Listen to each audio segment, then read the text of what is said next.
오늘 본문의 말씀은 믿음의 가정에 한 아기가 태어났다라고 하는 이야기로 시작하고 있습니다.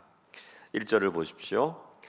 레위 가족 중 한 사람이 가서 레위 여자에게 장가들어 이렇게 말씀합니다. 레위 족속은 하나님을 섬기기 위해서 특별히 구별된 지파였습니다. 레위 족속의 남자가 레위 족속의 여자와 결혼해서 가정을 이루었다 이렇게 말씀하고 있죠. 요즘 말로 하면 믿음 좋은 신랑이 믿음 좋은 아내와 결혼해서 믿음 안에서 한 가정을 이룬 이상적인 믿음의 가정이었다 이렇게 말할 수 있습니다. 그리고 이 믿음의 가정에 아주 잘생긴 아들이 태어났습니다. 2절 보십시오. 그 여자가 임신하여 아들을 낳으니 그가 잘생긴 것을 보고 석 달 동안 그를 숨겼으나 말씀합니다. 당시에는 자녀를 낳는다는 것, 특별히 아들을 낳는다라고 하는 것이 하나님의 축복과 직결이 되었습니다. 게다가 그 낳은 아들이 너무나 잘생겼다고 이야기하죠. 그야말로 훈남 아들이었다 하는 이야기입니다. 그러나 아들을 낳았다고 해서 기뻐하거나 잔치를 할 수도 없는 상황이었습니다. 오히려 철저하게 그 아들의 존재를 숨겨야만 했습니다.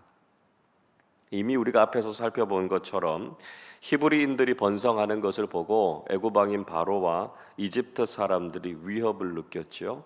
그래서 바로가 히브리 남자 아기들을 나일강에 던져서 죽이라 이렇게 명령을 했기 때문입니다. 그러니까 이 아기는 태어나자마자 생명의 위기를 경험하게 된 것입니다.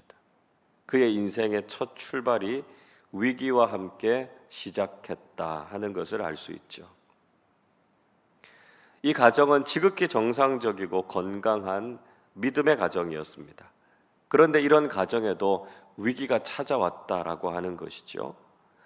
우리의 가정이 믿음의 가정이라고 하더라도 위기는 찾아오게 마련이다라고 하는 것을 알 수 있습니다. 이 아기의 부모는 3개월 동안 아기를 숨겨서 키웠습니다. 아무리 어려운 상황이 온다 할지라도 어떻게 부모가 자녀를 쉽게 포기할 수 있겠습니까? 물론 요즘에는 그렇지 않은 부모들의 모습을 보게 돼서 참 안타깝기는 하지만 대부분의 부모들은 아무리 어려워도 자식을 포기하지 않습니다. 여러분 한번 생각해 보십시오. 갓난 아기를 3개월 동안 숨겨서 키운다라고 하는 것이 얼마나 힘들었겠습니까? 갓난 아기들은 조금만 불편해도 울고 칭얼거리죠. 배가 고파도 또 어디가 아파도 기저귀를 갈아주지 않아도 웁니다. 그렇게 아기가 울어서 그 울음소리가 집 바깥으로 나가기만 해도 아기는 죽게 됩니다. 그러니까 그 부모는 잠시도 그 아기에게서 눈을 떼지 못했을 것입니다. 아마 밤에도 한숨을 자지 못했겠죠. 잠시도 쉬지 못했을 것입니다. 그 아기의 부모는 정말 자신들이 할 수 있는 인간적인 최선을 다했습니다. 그러나 거기까지가 부모가 할 수 있는 한계였다는 것이죠. 그들이 아무리 노력해봤지만 이 부모들의 노력은 3개월을 채 넘기지 못했습니다.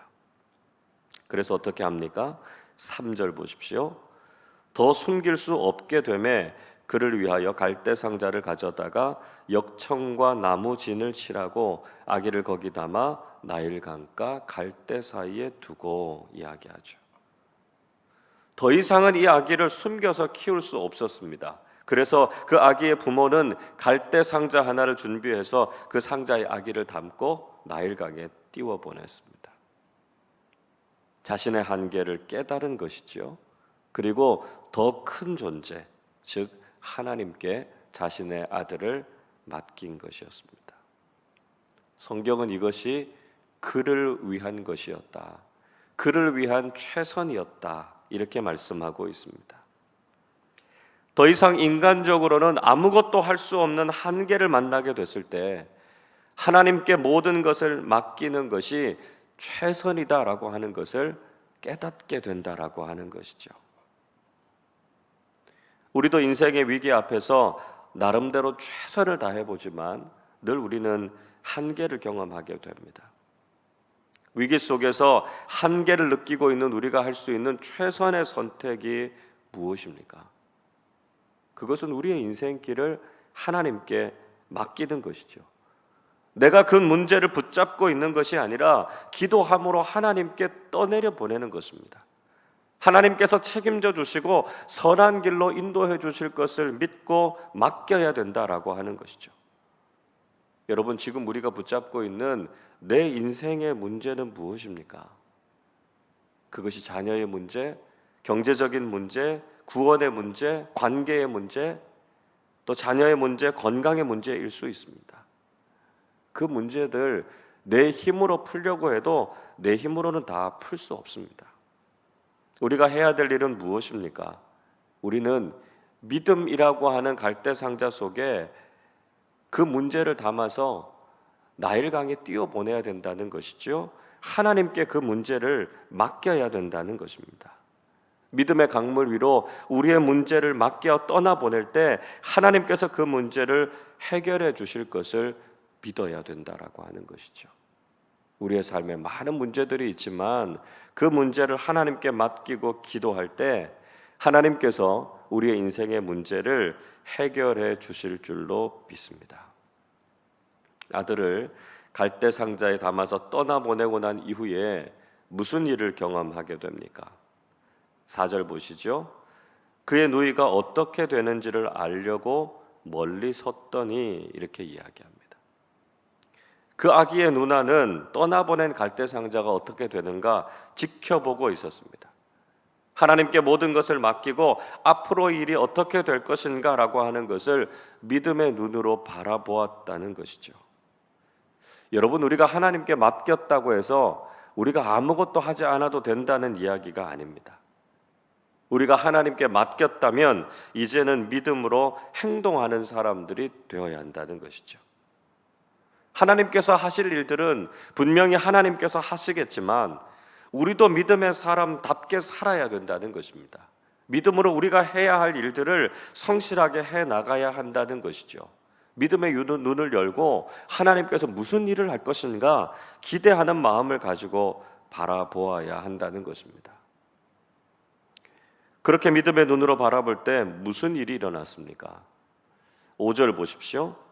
바로의 딸이 목욕하러 나일강으로 내려오고 시녀들은 나일 강가를 거닐 때에 그가 갈대 사이에 상자를 보고 시녀를 보내어 가져다가 말씀합니다.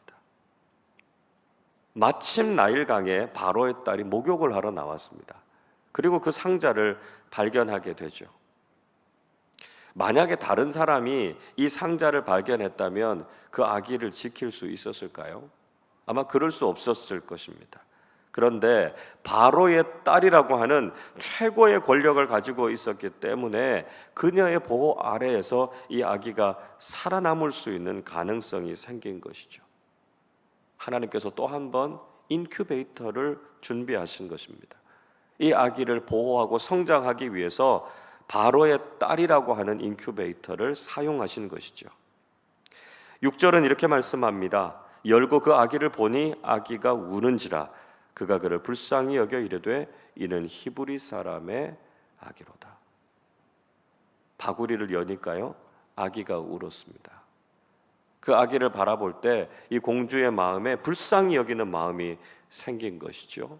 그리고 그 아기를 입양하게 됐습니다. 이 아기가 히브리인의 아기라고 하는 것을 분명히 알고 있었습니다. 자신의 아버지가 히브리 남자 아기를 죽이라고 한 것도 알고 있었지만 이 공주는 그를 받아들였습니다.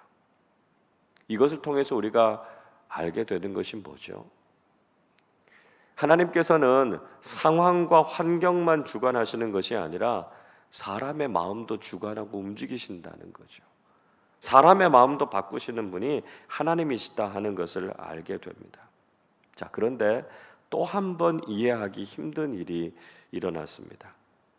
7절은 이렇게 말씀합니다. 그의 누이가 바로의 딸에게 이르되 내가 가서 당신을 위하여 히브리 여인 중에서 유모를 불러다가 이 아기에게 젖을 먹이게 하리까 이야기합니다. 그 아기의 누나가 지금 바로의 딸에게 접근하고 있습니다. 그런데 이 아이를 제지하는 사람이 아무도 없습니다.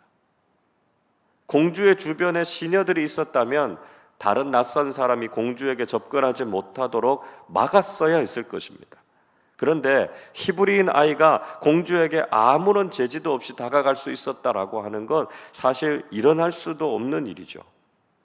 그리고 이 아이는 공주에게 히브리인 여자를 유모로 데리고 와서 그 아이에게 젖을 먹이면 어떻겠느냐, 이런 제안을 하게 됩니다. 이집트인 유모에게 젖을 먹여도 아무 상관이 없을 텐데 꼭 히브리인 유모를 통해서 젖을 먹여야 할 필요가 있었겠습니까? 지금 이 아이가 이야기하고 있는 속내를 공주도 알고 있었을 것입니다. 이 여자아이가 히브리 유모를 데리고 오겠다라고 하는 말은 이 아기의 친어머니를 데려오겠다라고 하는 수작이라는 것을 공주가 몰랐을 리가 없었을 것입니다. 그런데 놀라운 것은 공주가 이 말도 안 되는 제안을 받아들였다는 것입니다. 8절 이렇게 말씀하죠. 바로의 딸이 그에게 이르되 가라 하매 그 소녀가 가서 그 아기의 어머니를 불러오니. 사실 이 제안은 공주의 입장에서는 굉장히 위험한 일이었습니다. 이 아기가 친어머니 밑에서 자라나게 되면 자신의 부모가 누군지 알게 되겠죠. 바로의 공주가 자신을 양자로 삼았다라고 하는 것을 알게 될 겁니다. 자신의 부모를 노예로 삼고 억눌렀던 사람들이 자신을 양자로 삼은 바로의 권력이었다라고 하는 것을 알게 되면 이집트에 대해서 저항하고 싶은 마음이 생길 것입니다. 그러니까 이 히브리 유모에게 젖을 먹이면서 아이를 키운다라고 하는 것, 바로의 딸의 입장에서는 굉장히 위험한 일이었습니다. 그런데도 그 제안을 받아들였다라고 하는 것이죠. 9절에서는 바로의 딸이 오히려 한 걸음 더 나아간 제안을 하고 있습니다. 바로의 딸이 그에게 이르되 이 아기를 데려다가 나를 위하여 젖을 먹이라. 내가 그 싹을 주리라. 여인이 아기를 데려다가 젖을 먹이더니, 이렇게 이야기하죠. 바로의 공주는 여자아이를 보내서 그 히브리 유모를 데려오게 했습니다. 그리고 그의 상당한 대가를 주겠다, 이렇게 제안했습니다. 자, 지금 이 상황이 어떤 상황입니까? 친어머니가요, 자신의 아들에게 젖을 먹이면서도 돈을 받는 참 상상하기 어려운 일들이 일어나게 된 것이죠. 세상적으로 보면 우연도 이런 우연이 없고요, 인간적으로 일부러 이런 상황을 만들려고 해도 가능하지 않은 상황입니다. 이것은 하나님의 손 안에서 일어난 기적이었다는 것이죠. 하나님께서 하신 것이고요, 하나님의 섭리였습니다. 우리 인간의 생각이나 능력을 뛰어넘는 하나님의 섭리가 믿음의 삶 속에서 경험된다라고 하는 것을 우리에게 보여주고 있습니다. 그렇게 나일강에서 건져진 아기가 바로 바로의 딸이 되었다, 바로의 딸의 아들이 됐다, 이렇게 이야기하죠. 10절 같이 읽어보겠습니다.